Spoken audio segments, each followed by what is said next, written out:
இயேசுவின் நாமத்தினாலே என்னுடைய அன்பின் வாழ்த்துக்கள். இன்றைக்கான தேவ வார்த்தை என்னன்னு நீங்க கேட்டீங்கன்னாக்கா 1 ராஜாக்கள் 9ஆம் அதிகாரம் 3வது வசனத்துல உங்கள் விண்ணப்பத்தையும் உங்கள் வேண்டுதலையும் கேட்டேன்ட்டு வசனம் இருக்குங்க.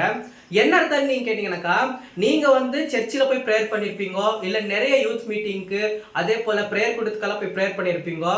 உங்க மனசுல என்ன இருக்கும் நீங்க கேட்டீங்கன்னாக்கா, ஒரு குழப்பமோ ஒரு சந்தேகமோ இருக்கும். நான் ப்ரேயர் பண்ண இல்லையா, எனக்கு ஆன்சரே இன்னும் வரல, அப்படி ஆன்சர் வந்திருந்தா என் வாழ்க்கையா இப்படி இருக்கும், என்னுடைய வாழ்க்கையில நான் ஒரு முன்னேற்றமே அடையாம இருக்கிறேன் பிரதர். இன்னுமே எனக்கு என்னுடைய பிரேயர் கேட்கப்பட்டிருக்கா அப்படின்ட்டு நீங்க யோசிச்சீங்கன்னாக்கா, கண்டிப்பா கேட்கப்பட்டிருக்குங்க. உங்களுடைய வேண்டுதலோ உங்களுடைய ஜெபமும் கேட்கப்பட்டிருக்குன்னு கர்த்தர் சொல்றாரு. உங்களுடைய வாழ்க்கையில உங்களுக்கு என்ன தேவை இருந்தாலும் சரி கர்த்தர் சந்திக்க போறாருங்க.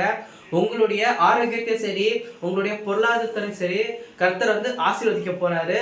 இந்த வார்த்தை எனக்கான வார்த்தை நம்புறவங்க, ஏசப்பா எனக்கு ரொம்ப பிடிக்கும்னு சொல்றவங்க நம்ம சேனலை சப்ஸ்கிரைப் பண்ணிக்கோங்க.